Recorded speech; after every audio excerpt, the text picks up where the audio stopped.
Dizem que Lucrécia Borgia era um monstro, uma mulher que sorria enquanto servia vinho envenenado, que acariciava os cabelos do amante antes de mandá-lo estrangular, que se vestia de pureza para ocultar a podridão. Você já ouviu isso, não ouviu? A história é repetida 1000 vezes, até que todos passassem a acreditar que a filha do Papa era a própria encarnação da luxúria e da traição.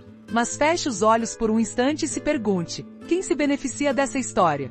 Quem tinha interesse em pintá-la como uma serpente fria e calculista, um demônio de saias? Talvez a verdade seja ainda mais desconfortável do que os boatos. Porque se você pensa que Lucrécia foi apenas uma cortesã com veneno nos lábios, saiba que a realidade era muito mais complexa, muito mais escandalosa, muito mais humana e terrível ao mesmo tempo. Ela nasceu num berço que ninguém escolheria, filha ilegítima de Rodrigo Borgia, um espanhol ambicioso que se tornaria o Papa Alexandre VI. Isso já bastava para transformar a sua infância numa dança de intrigas, promessas e traições. Mas foi na adolescência que a lenda começou a crescer como uma erva daninha. Você já ouviu falar do anel oco que ela usava no dedo? Um anel que, segundo os cronistas inimigos da família Borgia, guardava doses de cantarela, um veneno tão lento e certeiro que parecia obra de feitiçaria. Imaginar essa menina de rosto doce mergulhando o anel no cálice de vinho antes de sorrir para o convidado era uma fantasia irresistível para quem queria detonar a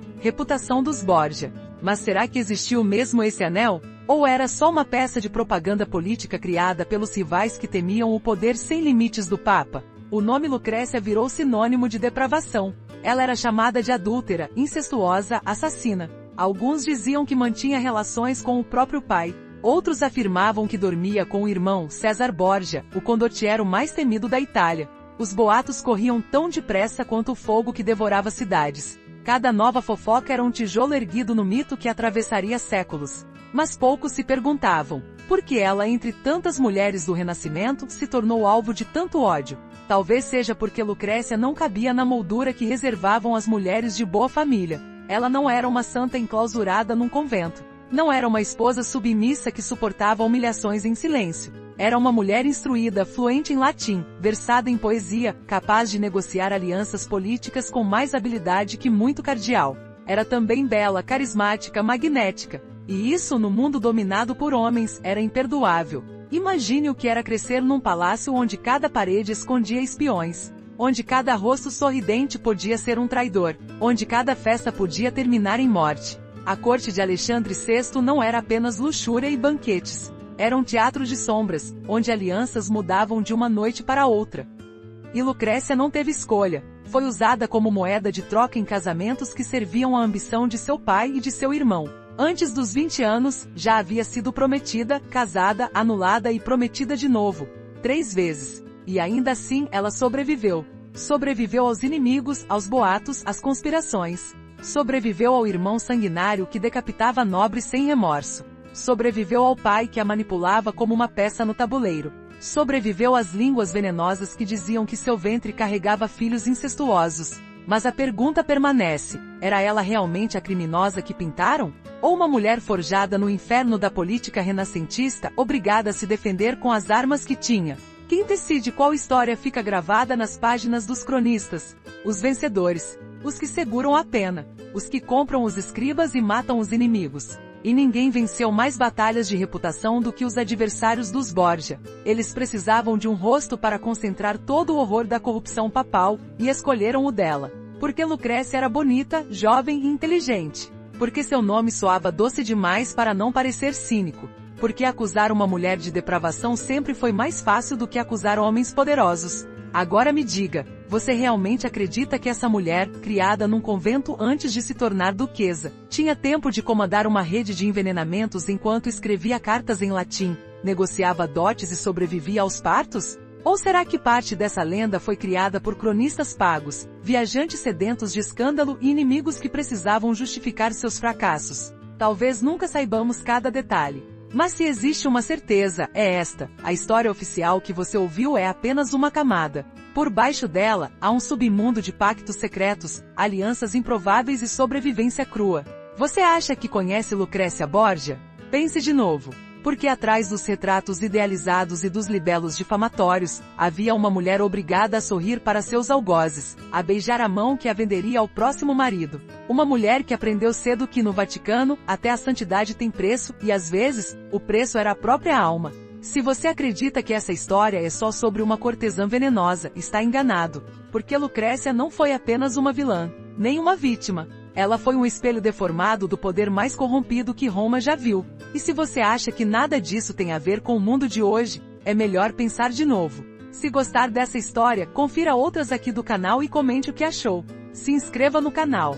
Ativa o sininho. Para entender a origem de Lucrécia Borgia, é preciso abandonar qualquer romantismo que se faça sobre o Renascimento italiano. Porque esse tempo não foi apenas de Michelangelo e Leonardo, de cúpulas perfeitas e pinturas divinas. Foi também um período em que o poder tinha cheiro de sangue, em que as alianças se costuravam com chantagem, e a Igreja Católica era ao mesmo tempo altar e trincheira.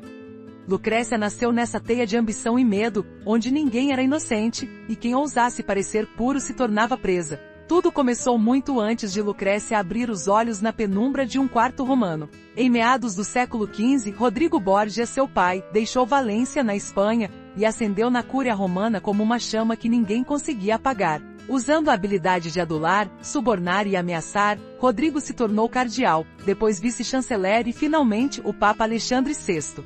Foi um percurso tão rápido quanto indecente, e os rivais observavam com horror enquanto o espanhol reunia cargos e favores, comprando fidelidade como quem compra sacas de trigo. Quando Lucrécia nasceu, em 1480, ela não era apenas uma criança ilegítima. Era um símbolo de que o novo Papa faria da Cátedra de São Pedro a extensão de sua casa. Rodrigo Borgia não escondia seus filhos. Ao contrário de outros pontífices que disfarçavam amantes e herdeiros bastardos, ele exibia seus descendentes como estandartes de vitória. Césare, Juan, Geoffrey e Lucrécia, cada um destinado a virar peça na engrenagem de poder que faria o nome Borgia retumbar em toda a Europa. Mas havia algo especial na forma como Rodrigo via Lucrécia. Muitos cronistas disseram que ela era sua favorita, a filha mais querida. Talvez fosse por isso que desde pequena, ela foi treinada não apenas para ser esposa, mas também para ser instrumento. Enquanto meninas comuns aprendiam a rezar e bordar, Lucrécia tinha preceptores que lhe ensinavam latim, poesia, música e etiqueta diplomática. Desde os 7 anos, sabia recitar trechos de Ovídio e comentava sobre política com a naturalidade de quem respira. O Vaticano era seu playground e sua jaula. Por que essa menina foi tão bem preparada? Porque Rodrigo via nela a chave para consolidar alianças que sustentariam seu papado. Cada casamento arranjado de Lucrécia era um pacto silencioso. Seu primeiro noivo foi um membro da poderosa família Sforza, que dominava Milão. A promessa de união selava a paz temporária entre Roma e os milaneses. Mas a política italiana era um organismo mutante, alianças desmoronavam com a mesma facilidade que surgiam. Quando o interesse mudou, Rodrigo não hesitou em anular o matrimônio. E não pense que a anulação foi um gesto simples. Para dissolver o vínculo com Giovanni Sforza, foi preciso criar um espetáculo humilhante, declarar publicamente que Giovanni era impotente e incapaz de consumar o casamento. Imagine o que isso significava no século XV para um homem nobre. Essa acusação era pior que a morte. Mas o Papa não tinha escrúpulos. E Lucrécia foi obrigada a assinar documentos que atestavam a incapacidade do marido, ainda que ela jamais tivesse reclamado. A origem do ódio que muitos tinham por ela nasceu nesse teatro vergonhoso. Mas tudo tinha um preço. Quando Giovanni Sforza se viu ridicularizado, jurou vingança. Foi ele um dos primeiros a espalhar os boatos de incesto entre Lucrécia, o pai e o irmão.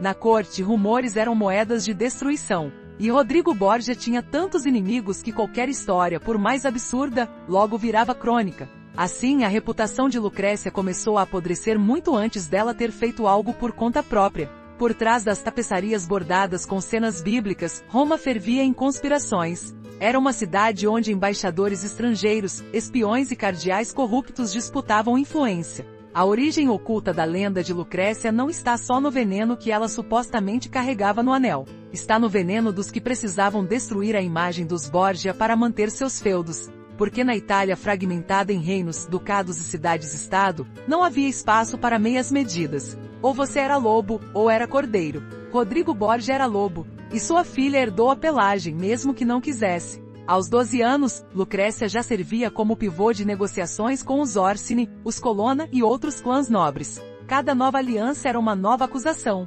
Ela seduz os maridos, diziam. Ela conspira pela cama, cochichavam.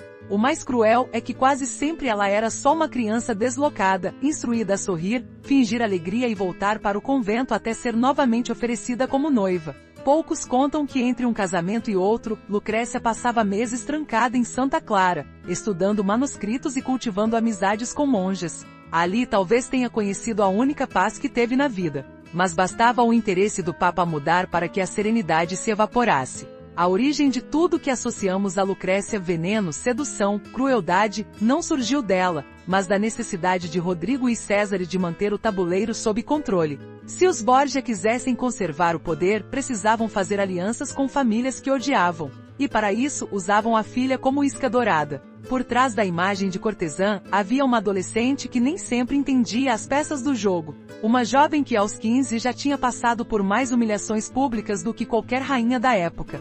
Mas ninguém queria ouvir essa versão. Era mais fácil acreditar que ela era uma serpente nascida para corromper a cristandade. Mais conveniente transformá-la em mito obsceno do que admitir que a igreja vivia mergulhada na lama das ambições. Essa é a raiz da lenda. Não foi apenas inveja. Foi necessidade política. Foi medo. Foi vingança. Foi o preço de nascer Borgia. Feche os olhos por um instante e imagine o que era acordar sendo Lucrécia Borgia. Talvez você pense em almofadas de veludo, criados em fila oferecendo perfumes e frutas. Mas a realidade era bem menos romântica. O dia começava cedo, ao som das badaladas dos sinos do Vaticano. Quando Lucrécia era criança, vivia num palácio abarrotado de corredores estreitos, com cheiro de óleo queimado e incenso rançoso. Os quartos não tinham janelas amplas, só pequenas aberturas que deixavam entrar um fio de luz e muita umidade. Era ali que ela acordava, coberta com cobertores de lã áspera, o rosto muitas vezes inchado pelo frio romano. Logo depois de abrir os olhos, vinham as criadas para a rotina da manhã. Uma delas trazia uma bacia de cobre com água morna, privilégio raro. Outra penteava seus cabelos claros, longos como seda, e os trançava com fitas coloridas. Não havia escovas modernas. Usavam pentes de madeira que arrancavam fios a cada passada. Era comum que Lucrécia sentisse o couro cabeludo arder, mas ela não reclamava. Desde cedo aprenderá que nobreza exige silêncio. O café da manhã era simples, pão grosseiro, às vezes embebido em leite de cabra, ou uma tigela de mingau salgado. Não havia talheres de prata na intimidade. As refeições rápidas vinham em cerâmica ou madeira e comiam-se com as mãos. Em dias de festa, vinham frutas cristalizadas e bolos de mel. Mas no cotidiano, mesmo a filha do Papa tinha uma dieta modesta. Depois da refeição começavam as lições. Latim, literatura, etiqueta. O tutor recitava passagens de Cícero e Virgílio enquanto Lucrécia copiava à mão cada linha. Tinta preta manchava seus dedos. Durante horas permanecia inclinada sobre pergaminhos até que o corpo doía. Esse era o lado invisível da lenda, uma disciplina quase militar. Ela precisava parecer perfeita quando surgisse a próxima negociação de casamento. Na adolescência, quando mudou-se para Ferrara com o terceiro marido, a rotina ficou mais sofisticada e mais vigiada. Como duquesa, acordava envolta em brocados pesados, vestidos costurados com fios de ouro que chegavam a pesar quase 15 quilos. A cada evento precisava vestir camadas e mais camadas. Camisa de linho, corcelete, saia interna, saia externa, manto, touca bordada, véu. Respirar era um esforço. Comer, quase impossível.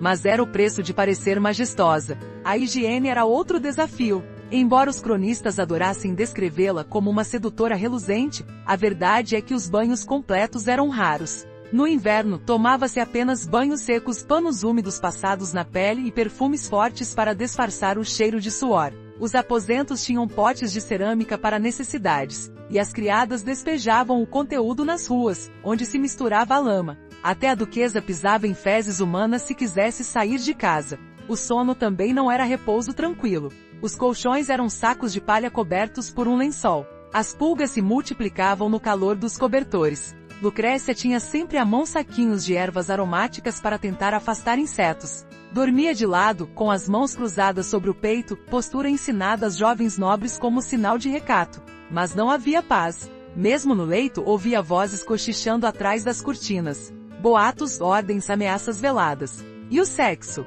Os moralistas pintavam Lucrécia como uma devoradora de homens, mas a intimidade era quase sempre um dever político.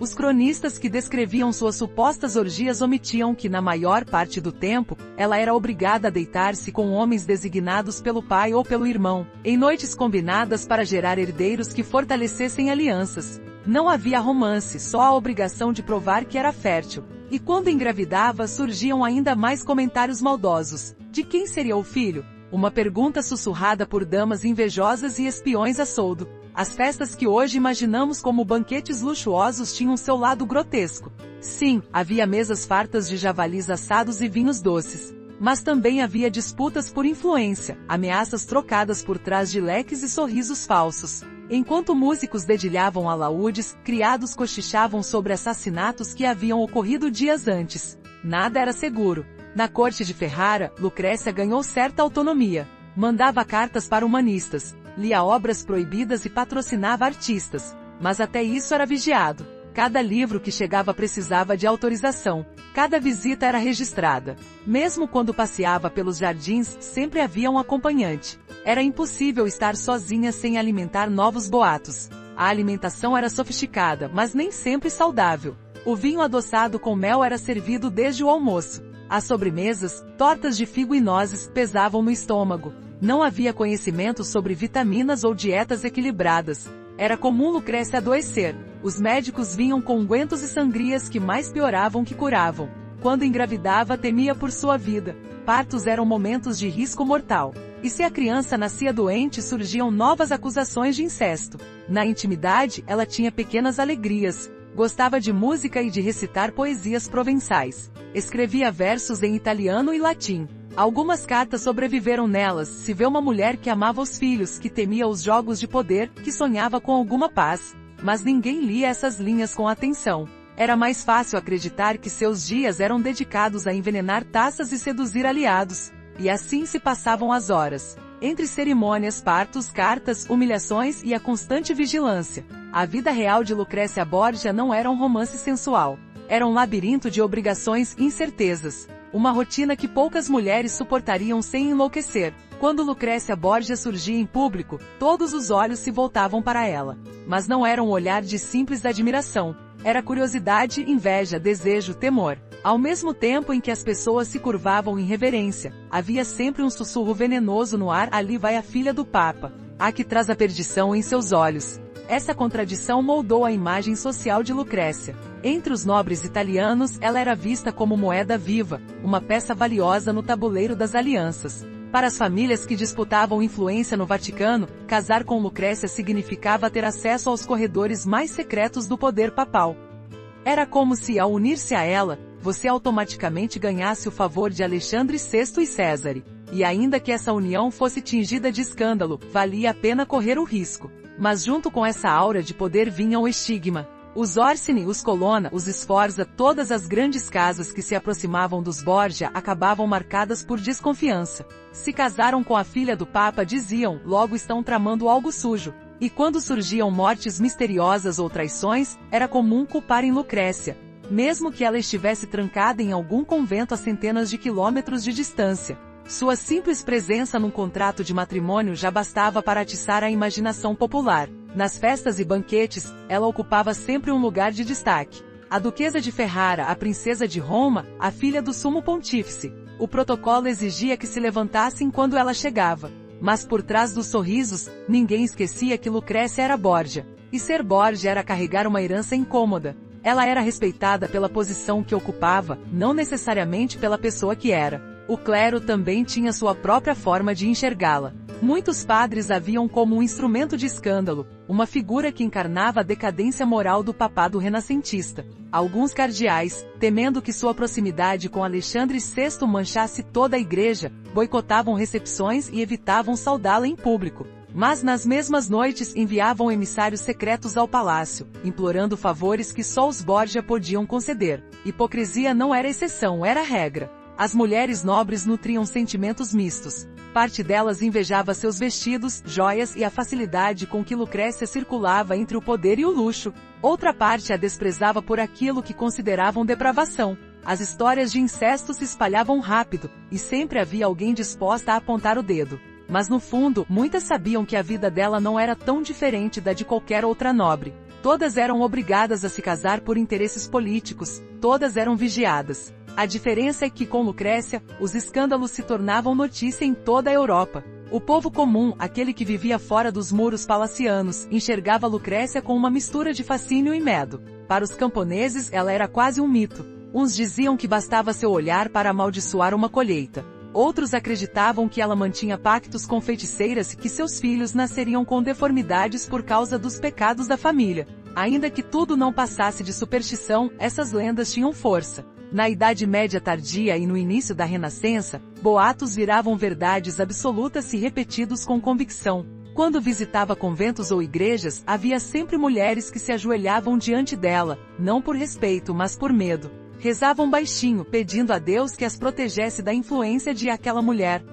Ao mesmo tempo, em cidades como Roma, as meretrizes chegavam a copiar seus penteados e colares, porque Lucrécia era o símbolo máximo de uma feminilidade proibida, perigosa e irresistível.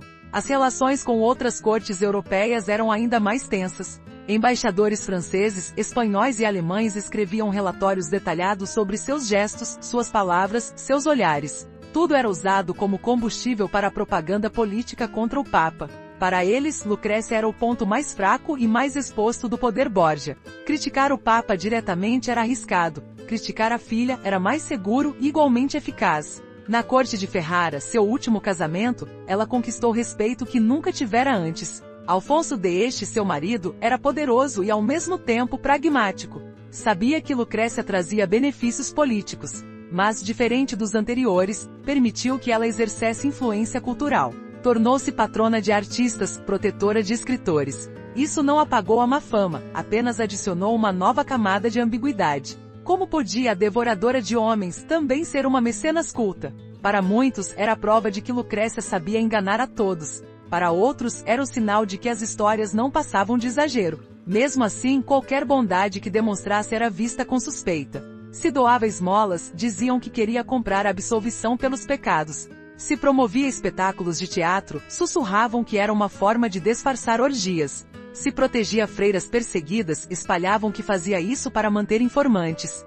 Não havia gesto inocente. Em momentos de luto, quando perdeu filhos ainda pequenos, o círculo social não demonstrava compaixão. Alguns cortesãos comentavam que era castigo divino pelo suposto incesto. Outros que era consequência de venenos que ela mesma teria usado em rivais. Poucos pararam para considerar que talvez fosse apenas tragédia comum, tão humana quanto qualquer dor. Os artistas também ajudaram a consolidar o mito. Retratos de Lucrécia circulavam por cidades italianas, sempre pintada com traços idealizados. Cabelos dourados, pele translúcida, expressão etérea. Essa iconografia criou uma dicotomia perigosa, a santa e a pecadora no mesmo corpo. Cada quadro alimentava as imaginações mais febris. No fim, a percepção social de Lucrécia Borgia era um espelho deformado. Para alguns, era a encarnação da corrupção papal.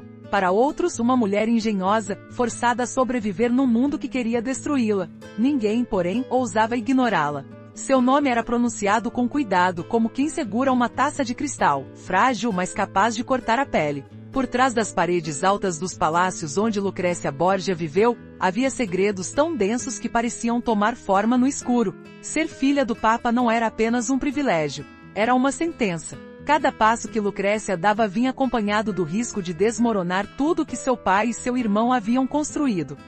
Cada gesto podia ser interpretado como conspiração, cada palavra como confissão de um crime que talvez nem tivesse ocorrido. Imagine por um instante a tensão de viver assim. Ao acordar, ela não sabia se aquele seria o dia em que alguém traria uma denúncia, real ou inventada, que colocaria sua cabeça na mira de inimigos poderosos. Naquele mundo, a fofoca era a arma. E bastava que o mensageiro levasse uma carta a Roma com o relato de uma suspeita para que o Vaticano inteiro fervesse em especulação. Havia riscos que qualquer mulher nobre conhecia: traições políticas, violência doméstica, difamação. Mas Lucrécia enfrentava perigos únicos. O primeiro era o medo constante de ser acusada de heresia. Seus inimigos afirmavam que ela estudava grimórios, que mandava confeccionar amuletos para fortalecer a fertilidade e que pagava bruxas para prever o futuro de seus casamentos. A Inquisição, ainda que não tão poderosa na Itália renascentista quanto seria depois, era uma ameaça silenciosa. Bastava uma denúncia formal de feitiçaria para destruir uma família inteira.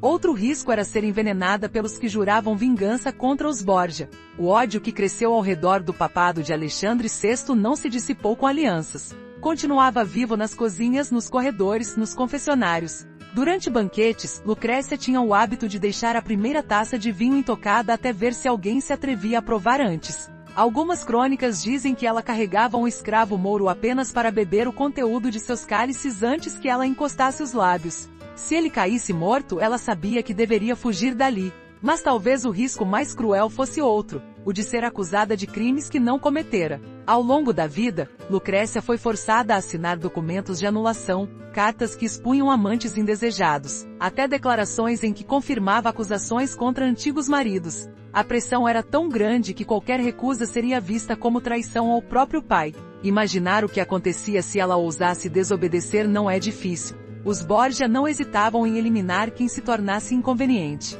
E Lucrécia sabia disso. Havia também segredos que ela jamais poderia compartilhar sem risco de execução ou banimento. Um deles envolvia o paradeiro de documentos comprometedores, cartas em que prelados confessavam adultérios, acordos de suborno, ameaças veladas. Esses papéis circulavam pelos aposentos do Vaticano como serpentes silenciosas. Diziam que Lucrécia tinha cópias guardadas em cofres de madeira reforçada. Era seu único seguro contra o abandono total. Se algum dia o pai ou o irmão decidissem descartá-la, bastaria divulgar o conteúdo de algumas dessas cartas para arruinar reputações. Os cronistas que a difamaram não contavam essa parte. A filha do Papa não era apenas vítima ou cúmplice. Era refém de um jogo que não havia escolhido. Para sobreviver, precisava cultivar lealdades frágeis, alimentar informações falsas, calar segredos inconfessáveis.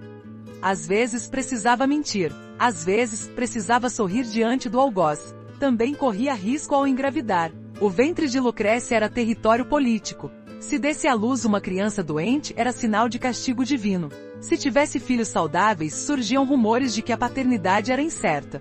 Durante a primeira gravidez, ela foi trancada no convento de San Sisto por semanas, enquanto se decidia se a criança deveria ser reconhecida publicamente. Alguns diziam que o bebê era filho de Césare. Outros juravam que era do Papa. Ninguém sabia. Mas todos achavam que tinham o direito de opinar. Havia também códigos não escritos. Em cada corte existia um manual invisível de conduta. Uma nobre podia aceitar amantes discretos, desde que soubesse negar tudo com convicção. Podia manipular cartas, desde que não fosse apanhada. Podia mesmo conspirar, mas só se vencesse no final. Perder era o verdadeiro pecado. Lucrécia conhecia essas regras. Sabia que bastava um descuido para virar um nome amaldiçoado. Quando estava em Ferrara, havia quem a acusasse de continuar se correspondendo secretamente com Césare, que nessa altura acumulava crimes e traições por toda a península. Se fosse apanhada com cartas comprometedoras, poderia ser repudiada por Alfonso de Este e banida da corte. Esse medo a acompanhou até os últimos dias. As punições para uma mulher considerada traidora não eram brandas. O repúdio oficial vinha seguido da confiscação dos bens. As crianças podiam ser tiradas de sua guarda. Em alguns casos havia julgamentos sumários que terminavam em prisão domiciliar vitalícia. E em situações extremas, o veneno também se voltava contra quem, um dia, fora acusada de usá-lo. Por tudo isso, Lucrécia desenvolveu o hábito de manter aliados em todos os setores. Criadas leais que espionavam em seu nome, capelães que transmitiam recados cifrados, serviçais pagos para alertá-la se algum emissário papal se aproximasse. A sobrevivência exigia essa rede. O mais sombrio de seus segredos talvez fosse o conhecimento de que jamais seria absolvida pela história. Mesmo que vivesse com retidão, mesmo que jamais envenenasse ninguém, mesmo que seus casamentos fossem apenas peças políticas, a lenda já estava escrita. E na lenda, Lucrécia Borgia era um monstro. Era o preço que pagava por ser quem era. Assim se passavam seus dias, entre taças que poderiam estar envenenadas, cartas que podiam denunciá-la e confissões que jamais ousaria fazer nem sob tortura. Quem ousaria dormir em paz num mundo assim? Há momentos na história de Lucrécia Borgia que parecem retirados de um romance macabro. No entanto, eles aconteceram de verdade, registrados por embaixadores, cronistas e espiões que circulavam pelos palácios italianos. Se a lenda cresceu tão rápido, foi porque a própria realidade ofereceu episódios sombrios demais para serem ignorados. Tudo começou a ganhar contornos de tragédia quando Giovanni Sforza, seu primeiro marido, foi convocado a Roma.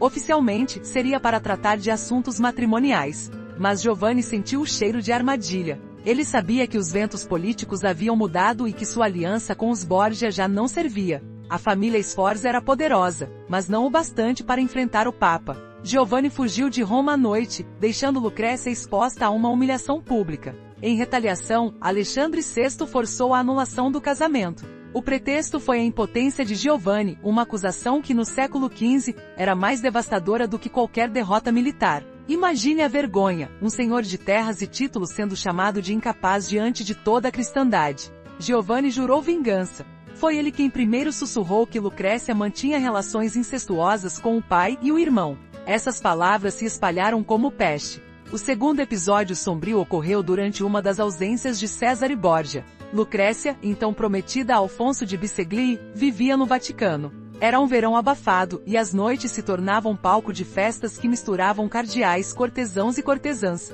Alguns relatos afirmam que certa madrugada, descobriram nos corredores um homem assassinado com múltiplos golpes de punhal. O corpo foi jogado no Tibre. Muitos suspeitaram que era amante de Lucrécia, embora jamais houvesse prova. Mas a morte alimentou ainda mais a imagem de uma mulher fatal, que usava homens como peças descartáveis. O casamento com Alfonso parecia um alívio. Ao menos por algum tempo, ela encontrou breves momentos de paz. Alfonso tinha temperamento ameno. Mas Cesare Borgia, agora aliado da França, via no genro um obstáculo político. E obstáculos na mentalidade de Cesare deviam ser removidos. Numa noite de julho, homens armados atacaram Alfonso na escadaria do Vaticano. Ele sobreviveu mutilado, e foi levado aos aposentos de Lucrécia. Ela cuidou dele por semanas, desesperada, tentando salvar-lhe a vida. Mas enquanto ele se recuperava, Cesare mandou estrangulá-lo na cama. Pense no horror dessa cena. Lucrécia ajoelhada, implorando que poupassem o marido.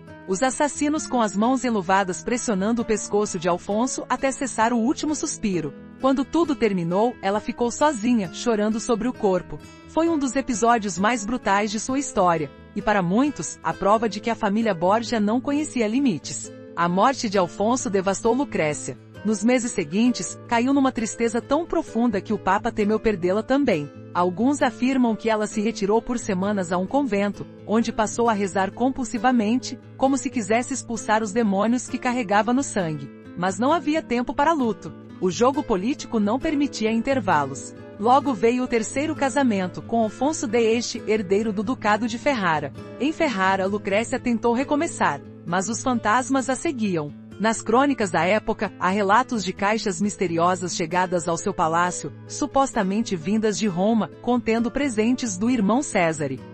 Alguns juravam que eram venenos, armas ou cartas comprometedoras. Outros acreditavam que eram apenas lembranças da época em que dividiam os salões do Vaticano. Mas, entre lendas e verdades, ninguém sabia ao certo. O que se sabe é que Lucrécia temia pela própria vida. Em algumas noites pedia a criadas de confiança que trancassem as portas de dentro e que ninguém entrasse, nem mesmo enviados do Papa. Havia sempre o medo de que Cesare quisesse eliminar testemunhas incomodas. O silêncio era a única proteção. Outro episódio nebuloso envolve a chamada cantarela, o veneno que os Borgias supostamente usavam para matar adversários. Muitos acusaram Lucrécia de portar anéis ocos e frascos de líquido translúcido que matava em poucos dias. Não há provas definitivas de que ela tenha usado tais métodos. Mas em 1503, durante uma festa no Vaticano, morreram repentinamente 2 cardeais adversários do Papa. Os rumores correram. Lucrécia estava presente naquela noite. E ainda que sua participação jamais tenha sido confirmada, a lenda ganhou força. Os partos também carregavam escuridão. Ao longo da vida, Lucrécia engravidou várias vezes. Nem todos os filhos sobreviveram. Alguns morreram ainda no ventre, outros dias depois de nascer. Cada perda era acompanhada de cochichos cruéis. Alguns diziam que era castigo pelos pecados da família. Outros que ela mesma se envenenava para evitar filhos de maridos que não amava. Imagine o peso de carregar tais acusações enquanto sofria em silêncio pela morte de uma criança. Quando Cesare caiu em desgraça e o Papa Alexandre VI morreu, muitos pensaram que finalmente Lucrécia seria esmagada pelos inimigos. Mas o pior não veio de fora. Foi o medo interno, a certeza de que todos queriam vê-la pagar pelos crimes reais ou imaginários. O luto pelo pai se misturou à necessidade de provar que podia sobreviver sem a sombra dos Borgia. Talvez o episódio mais sombrio não tenha sido uma morte ou um envenenamento, mas o simples fato de perceber que mesmo longe de Roma, jamais escaparia da lenda. Em Ferrara, mesmo enquanto patrocinava artistas e cuidava dos filhos, ela continuava sendo a filha do Papa Devasso. E quando chegavam visitantes estrangeiros, perguntavam em voz baixa se era verdade que dormira com o próprio irmão. Se existe algo mais cruel que o assassinato, é a destruição da reputação. Lucrécia não morreu assassinada. Morreu aos 39 anos, de complicações num parto. Mas seu nome continuou a circular como sinônimo de veneno e luxúria. Até hoje, muitos preferem repetir a lenda em vez de encarar a verdade, que seus momentos mais sombrios foram resultado de um sistema que devorava mulheres como ela sem remorso. Quando o Papa Alexandre VI morreu, em agosto de 1503, foi como se um manto de proteção se rasgasse sobre a cabeça de Lucrécia Borgia. Por mais que muitos a odiassem, enquanto o pai estivesse no trono de Pedro, ninguém ousava atacá-la frontalmente. Mas bastou o corpo do pontífice esfriar para que velhos inimigos surgissem das sombras. Os corredores do Vaticano se tornaram território de abutres. Cada cardeal disputava relíquias, moedas, documentos secretos. E ali começou o fim de uma era. César e seu irmão também perdeu a força que sustentara durante tanto tempo. Do condottiero imbatível, tornou-se um homem perseguido e doente, consumido por febres e conspirações. Durante semanas, Lucrécia recebeu relatos de que César tentava negociar algum refúgio seguro, mas ninguém queria se comprometer com um Borgia caído em desgraça. Aquelas alianças que pareciam eternas evaporaram como névoa ao sol. Ela estava em Ferrara quando recebeu a notícia. César havia sido capturado na Espanha. Embora fosse seu irmão, e talvez a pessoa mais temida de toda a Itália durante anos, não havia nada que ela pudesse fazer. Nem cartas, nem dotes, nem promessas compravam mais a lealdade de príncipes e generais. César morreria pouco depois, sem glória, abandonado por quase todos. Para muitos foi a justa punição pelos crimes. Mas para Lucrécia, era também o fim da única âncora que a ligava ao passado romano. O nome Borgia, que já fora pronunciado com temor e bajulação, tornou-se maldição. Quem tivesse laços com a família corria o risco de perder terras e títulos. Em Ferrara, Lucrécia teve de mover as peças com toda cautela. Não podia demonstrar fraqueza. Não podia parecer ressentida. Era necessário convencer os Estes, seus novos parentes, de que o declínio de Roma não contaminaria seu novo lar. Nesse esforço, mostrou mais uma vez uma força que poucos imaginavam. Enquanto as potências italianas dançavam no fio da navalha entre França e Espanha, ela cultivava um ducado de prosperidade discreta. As festas continuavam, mas já não havia luxo desmedido. As alianças eram feitas com cuidado, sem a arrogância de outros tempos. E pouco a pouco, Lucrécia construía uma reputação diferente daquela que carregava desde menina. Os últimos anos trouxeram algo que ela jamais tivera, um espaço para ser apenas mulher. Na corte de Ferrara tornou-se patrona de poetas e pintores, mas também de viúvas e órfãos. Construiu reputação de duquesa piedosa dedicada aos filhos e à fé. Alguns cronistas escreveram que essa transformação era fingimento, uma estratégia para branquear o passado. Mas quem lesse suas cartas privadas veria uma mulher cansada de ser sombra de seu pai e de seu irmão. Uma mulher que queria, enfim, pertencer a algum lugar sem carregar o peso de todo um clã. Ainda assim, mesmo longe de Roma, as histórias não cessaram. Quando algum visitante estrangeiro chegava a Ferrara, invariavelmente surgia o sussurro: ali está ela. A mulher que envenenava maridos. A que dormia com o pai. Era como se a lenda não pudesse ser desfeita por mais anos que passassem. Mas o fim da era Borgia não se deu apenas pelo desaparecimento de seus protagonistas. Foi também fruto de uma mudança no próprio tempo. O Renascimento estava se tornando algo mais duro e menos tolerante às excentricidades papais. Os príncipes que antes aceitavam a corrupção em troca de vantagens passaram a querer legitimidade moral. O ouro romano já não comprava tudo. E com isso, o nome Borgia foi varrido para a margem da história oficial. Lucrécia sabia que jamais seria esquecida, mas também entendia que jamais seria lembrada da forma que desejava. Era impossível separar sua figura da teia de crimes e boatos que a envolveu. Mesmo suas boas ações, o apoio aos hospitais, as esmolas aos pobres, os investimentos em escolas, acabavam desvalorizadas. Porque no imaginário europeu, uma mulher não podia ter poder e ser inocente. Uma mulher não podia ser inteligente sem ser considerada perigosa. A morte veio cedo. Aos 39 anos, grávida de seu 8º filho, adoeceu com febres e hemorragias. Por dias os médicos debateram sangrias e ungüentos, sem resultado. Alguns acreditam que a infecção veio de um parto difícil,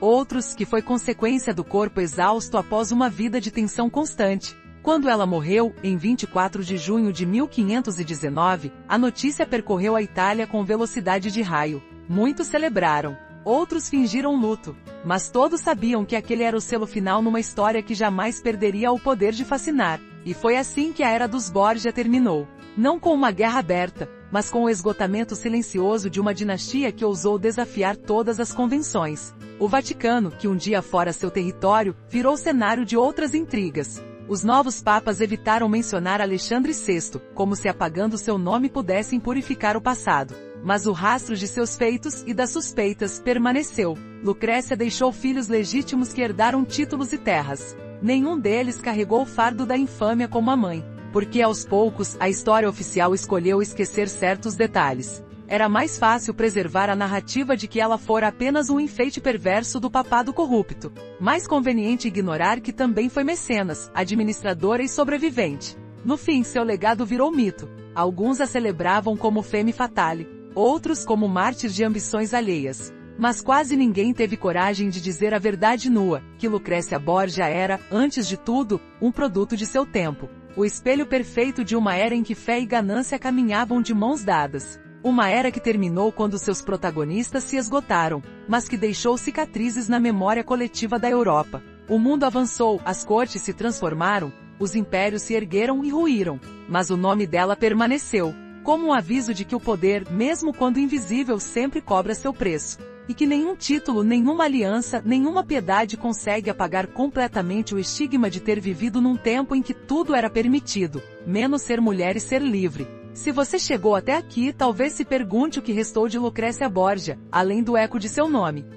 O que sobra quando o tempo come as pedras dos palácios, apaga os brasões e silencia as vozes dos inimigos? Sobra aquilo que ninguém ousa admitir, as lições ocultas que a história tenta esconder. Porque a vida de Lucrécia, tão cheia de contradições, revela verdades que ainda hoje preferimos ignorar. A primeira delas é que reputação não tem nada a ver com verdade. Lucrécia viveu prisioneira de uma imagem que outros fabricaram. Seu rosto, estampado em pinturas, virou símbolo de luxúria. Sua voz, que nunca sobreviveu em gravações, foi tomada de assalto por cronistas que decidiam o que ela sentia, o que tramava, o que confessava nos momentos de solidão. Talvez o mais cruel seja saber que ela não teve direito a contar sua própria história. Será que somos tão diferentes? Hoje, quando julgamentos se fazem segundos, e reputações desabam em manchetes e boatos digitais, quantos carregam culpas que nunca foram suas? A segunda lição é ainda mais incômoda. No mundo real, poder sempre tem preço.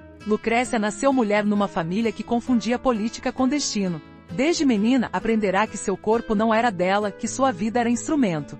Foi dada, tomada, anulada, prometida, repudiada, tudo para saciar ambições que jamais foram suas. E no entanto, em meio a esse labirinto, encontrou formas de exercer poder. Um poder que não vinha da força física ou do título oficial, mas da habilidade de ler as pessoas, de negociar no escuro, de sobreviver. Pode soar paradoxal, mas a própria acusação de corrupção era também um reconhecimento da influência que ela exercia.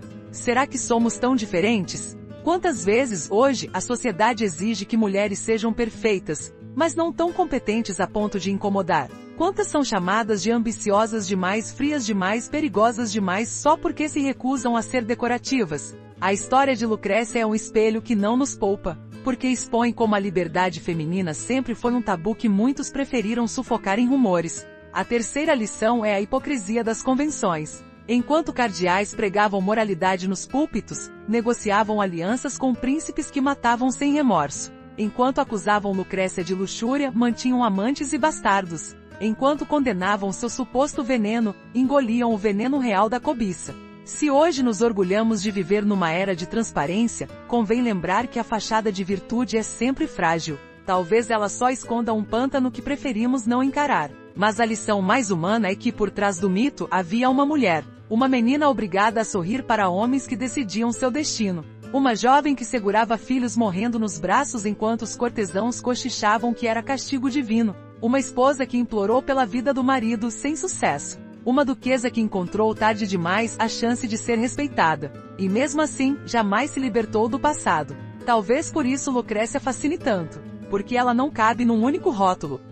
Não é apenas vítima, nem apenas vilã. Não é só sedutora, nem só prisioneira. É tudo isso ao mesmo tempo. É a prova de que as pessoas reais são mais complexas que qualquer crônica. E de que, muitas vezes, somos cúmplices de uma história única que preferimos simplificar para dormir tranquilos. Se você pensa que tudo isso ficou no passado, pense outra vez. Ainda hoje mulheres pagam por crimes que não cometeram, só porque ousaram existir fora do que lhes foi permitido. Ainda hoje reputações são destruídas por rumores, enquanto as mãos verdadeiramente sujas escapam ilesas. Ainda hoje poder e medo caminham lado a lado, e poucos têm coragem de admitir que é assim que o mundo funciona. Talvez a pergunta mais desconfortável seja esta: será que Lucrécia era livre? Muitos diriam que sim, porque tinha joias, castelos e influência. Mas a liberdade não se mede por títulos. Mede-se pela capacidade de escolher quem se é. E isso, ela quase nunca teve. No fim, talvez seu maior pecado tenha sido recusar-se a ser apenas uma boneca dourada, vazia de vontade.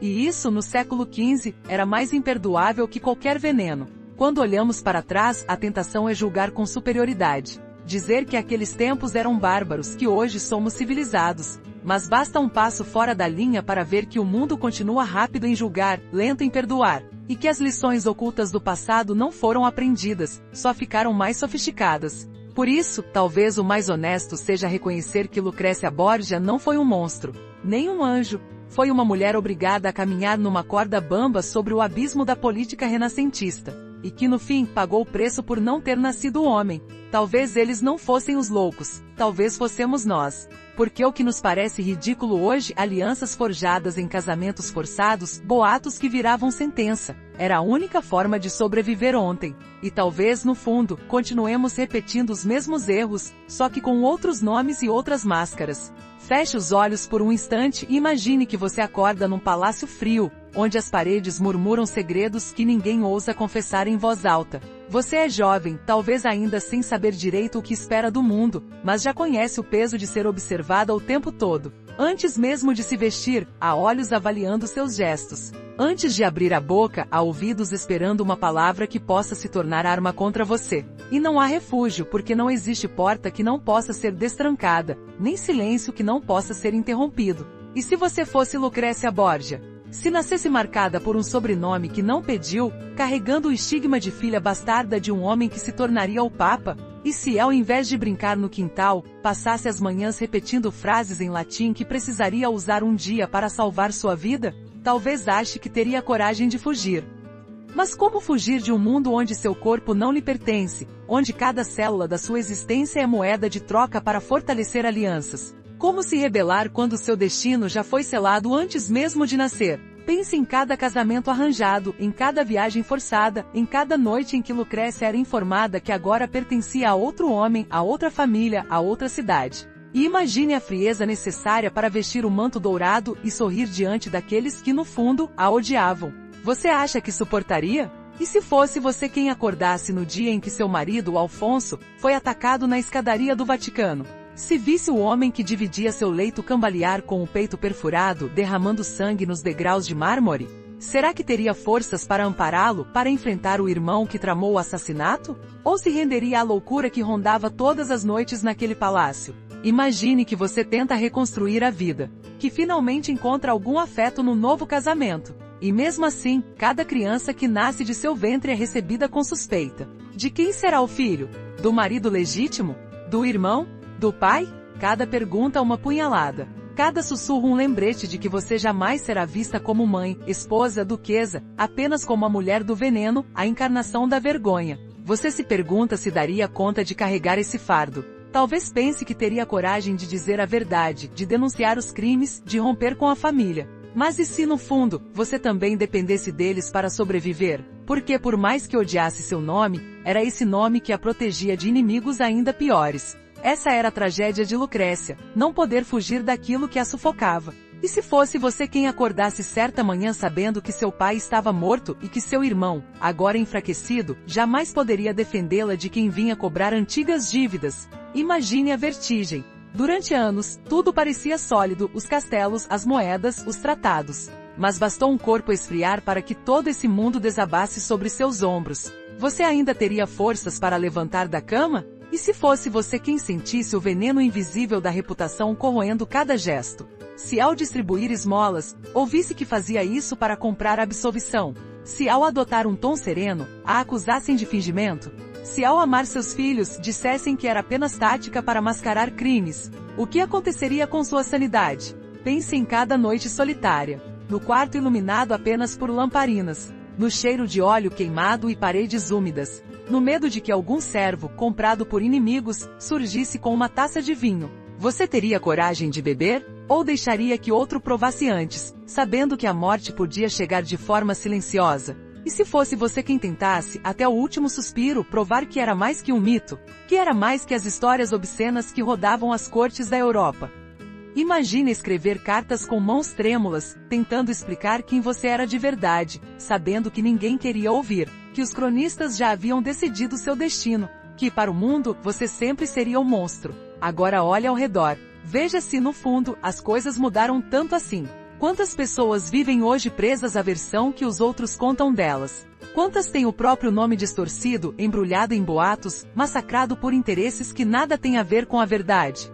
Quantas carregam culpas que não nasceram de suas mãos? E se você fosse um deles? Ou melhor, e se você já for? Porque no fundo, a história de Lucrécia não é só uma história de castelos, papas e venenos. É a história de todos que um dia foram julgados sem defesa, de todos que foram reduzidos a caricaturas, de todos que tiveram de vestir máscaras para não morrer. Se você acha que sobreviveria, tente responder. Quantas mentiras você suportaria antes de se tornar refém delas? Quantas vezes se calaria para não perder tudo?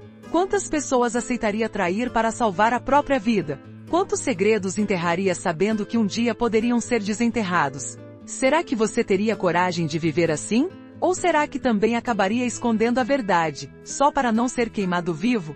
Se gostou dessa história, confira outras aqui do canal e comente o que achou. Se inscreva no canal. Ativa o sininho. Tchau!